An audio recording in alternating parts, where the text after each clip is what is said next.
আসসালামু আলাইকুম, শুভ সকাল। আপনারা সবাই কেমন আছেন?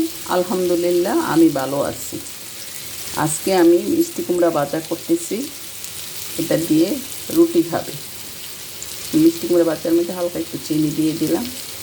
তো যেই কথাটা বলতে চাচ্ছিলাম যে ফেসবুকে কাজ করতে গিয়ে আবার অন্যায় কিছু করে ফেলতেছি কি না, মনে করেন একটা খারাপ জিনিস দেখার পরে যদি আমরা এটাতে কমেন্ট করি, অসাধারণ বলি, সুন্দর বলি, চমৎকার বলি, তো এটার জন্য কি আমাদের গুনাহ হবে না?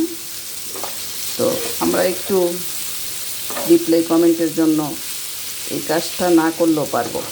তো আমি একটা বিরাট সন্দিহানের মধ্যে আছি যে ভুল কখন ভুল করে ফেলতেছি, অজান্তে ভুল করে ফেলতেছি কি না, কোনো গুনার কাজ করতেছি না।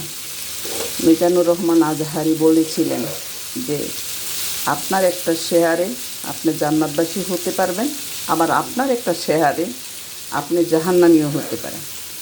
তো সেদিকেই আমাদের মনে হয় খেয়াল রাখা উচিত। আমার বেশ আজকে কয়েকদিন যাবতই মনে পড়ছে, মাঝে মাঝে এইরকম কিছু আপত্তিকর জিনিসপত্র সামনে আসে, এগুলোকে আমি ওভারলোক করি। আমি এটাকে কমেন্ট করি নাও, দেখিও না। তো আসলেই কি কখনো কি এরকম ভুলের মধ্যে টিপ করে যায় কি না, লাইক করে কমেন্ট করে ফেলি কি না, সেই জন্য আমি খুবই সন্দিহানের মধ্যে আছি। আল্লাহ রসুল যেন আমাকে ক্ষমা করে এই সমস্ত কাজ থেকে যেন বিরত রাখে।